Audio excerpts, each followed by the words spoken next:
Kisah kali ini dialami oleh Adit pada tahun 2007 lalu. Pada saat itu, Adit dan keluarganya memiliki sebuah rumah baru di pinggiran kota Bandung. Rumah itu berdiri di atas lahan bekas rawa-rawa dan dijadikan sebuah kawasan perumahan yang luas. Setiap 1 minggu sekali, Adit dan keluarga meninjau rumah tersebut untuk melihat progres pembangunan. Suatu waktu, dia datang dengan perasaan tidak enak.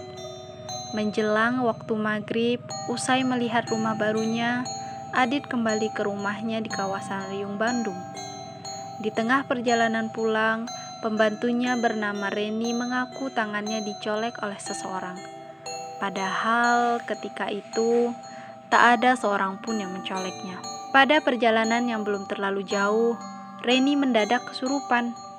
Sontak semua orang di dalam mobil terkejut.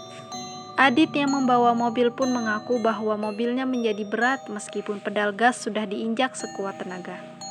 "Ren, kamu kenapa?" tanya ibu Adit. Melihat Reni makin memberontak, Adit sadar bahwa Reni kesurupan. Suaranya menjadi lantang dan tenaganya sangat kuat. Kondisi Reni makin mengkhawatirkan dan sesekali ingin keluar dari mobil. "Reni mau pulang lagi. Ada yang nungguin Reni," katanya. Karena khawatir dengan keadaan Reni, Bapak Adit kemudian menelpon seorang ustadz yang dikenalnya untuk membantu meruqyah Reni. Sebut saja Ustadz Abi. Adit pun membawa mobilnya ke rumah Ustadz Abi. Setiba di rumah Ustadz, Reni mendadak pulih. Adit pun menjelaskan kronologinya pada Ustadz Abi. Mendengar ada yang mencolek tangannya, Ustadz Abi mengatakan jika Reni disukai oleh jin.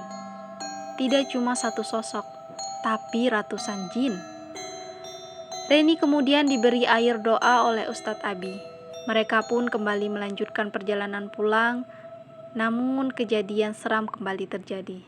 Setiba di rumah, Reni tertawa dengan mata melotot. Ketika Adit memberikan Al-Quran agar dibaca sama-sama, Reni tertawa makin kencang seperti hantu kuntilanak. Adit kemudian menelpon Ustadz Abi di sekitar rumahnya dengan harapan agar Reni kembali normal. Namun, ketika Ustadz Abi datang, Reni tak kunjung membaik. "Dia disukai ratusan jin.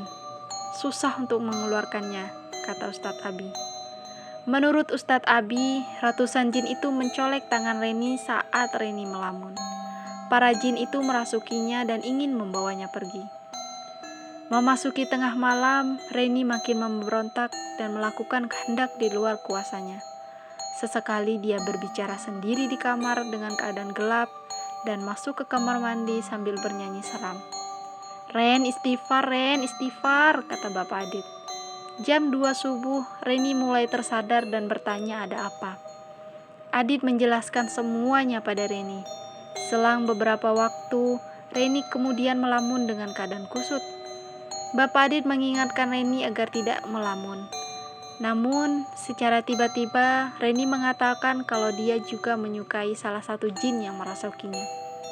"Punten Bapak, Reni hoyong uwih, hoyong hendak sareng kabogoh Reni." Artinya, "Maaf Bapak, Reni ingin pulang, ingin bertemu pacar Reni," ujar dia dengan nada Sundanya yang kental. Semua dibuat bingung dengan pernyataan Reni. Adit mengatakan kalau Reni melantur dan memintanya untuk beristighfar. Hari demi hari berlalu dan kondisi Reni makin memburuk. Tidak ada seorang pun yang bisa membuatnya pulih. Hal ini diperparah karena Reni ingin jin yang di tubuhnya jangan pergi. Suatu waktu, ayah Reni berkunjung untuk melihat kondisi anaknya.